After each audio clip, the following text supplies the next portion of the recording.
Well, one company riding both soft and hard commodities is fertiliser and explosives business Incitec Pivot, which delivered half-yearly results today.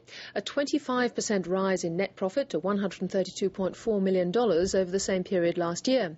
I spoke to Chief Executives James Fazzino earlier today. James Fazzino, welcome to the programme. Thank you. Now, a pretty good result given the weather impacts. I guess the biggest impact of all is that 3-month delay on the Maramba ammonium nitrate plant. What might that set you back in production? Yeah, in terms of the delay on Maramba, it means that beneficial operation now will occur at the end of the second quarter 2012. So that'll set us back around about 1 quarter. The good news is what hasn't changed is the predicted final cost of the project, and that remains at $935 million, and also the fact that it'll transform our Asia-Pacific explosives business. And when it's online, it'll roughly double the earnings in that business. Well, you're in the right space, really, mining and food. You've got a good season now agriculturally in Australia after rain. But what is your outlook on food prices generally? We would expect global food prices to increase at maybe 1 or 2 times global inflation. And that's very positive for commodities and also the inputs into soft commodities, which of course are fertilisers.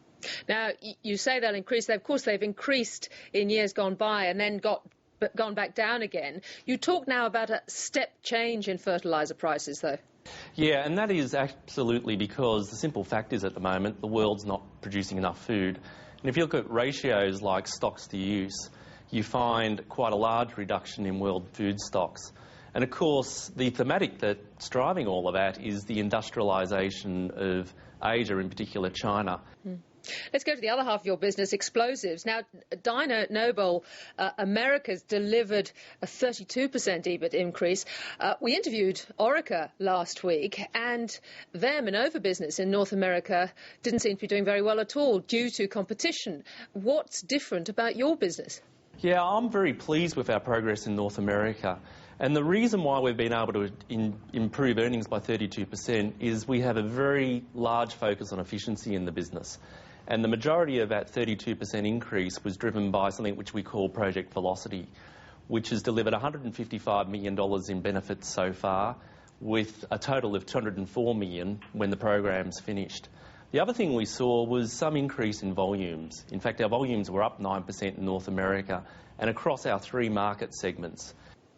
How has the Australian dollar affected things, though? Well, we're quite fortunate in that we've been very proactive in our hedging of the Australian dollar. In fact, we're hedged really for the rest of this year at 92 cents. And when we look to the 2012 year, we've got hedging in place for 75% of our exposures at around about 99 cents. I think you need to look at the impact of the Australian dollar holistically on the business, because of course it's exactly the same thematic that is driving the Australian dollar, but it's also very good for our market exposures. For example, the booming commodity pricing impacts on the volume demand for our Australian explosives business. Similarly, that same boom's generating demand for food, which benefits our fertiliser business. So it's not a matter of the impact being all in one direction.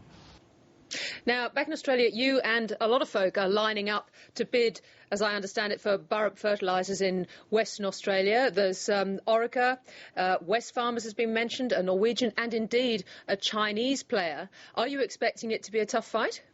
Well, in terms of the sale process, the process hasn't even started yet. We'll be very disciplined when we look at this asset. It fits with our business because we're one of Australia's largest nitrogen producers and Burrup is a nitrogen plant. However, it must, like any other investment, compete with the other investments that we've got in the business. Secondly, it must meet our strict financial hurdles. And finally, our base case is to return cash to shareholders, and so it must be a significant improvement over that base case. We'll be very diligent and only move forward if we can tick those boxes. The ACCC is looking at the possibility of you actually winning that bid. Are you expecting any concerns from that quarter?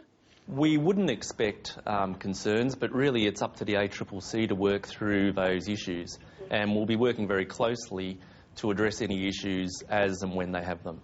Are you surprised that you've got a Chinese competitor bidding for Burrup? Well, you know, the Australian economy is a very open economy, and ultimately this is a world-scale ammonia plant. So I'm not surprised that there is global interest in the asset.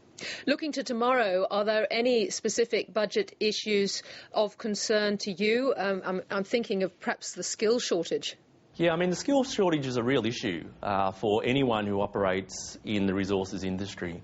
And of course, not only do we have direct operations in that we blast on our customers' sites, but we also have a very large fertiliser plant in a remote place in Australia where we also compete with labour.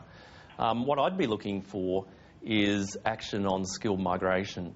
And then I think the government can follow that up with education to bring forward over time the Australians who are able to work in that industry. So the skilled migration can fit that gap. And this jolly old carbon tax, Orica's Graham Liebolt said that it would probably lead to changes at Orica. Your concerns? Yeah, my concern is that if the government's going to move ahead of our international competitors, it's absolutely important that assistance is given to trade-exposed industries to ensure a level playing field is maintained. And if you don't do that, the result of the tax will be for Australian jobs and Australian investment to move offshore. For example, we produce urea in Brisbane by using clean Australian gas. If you compare that to some of our competitors in China, they burn coal to produce that same urea. And so if you look at the carbon footprint, it's far higher with the Chinese product. If you add to that the freight to get that product to Australia, then a tonne of urea from our own plant has a very smaller carbon footprint than a tonne of urea from the Chinese plant.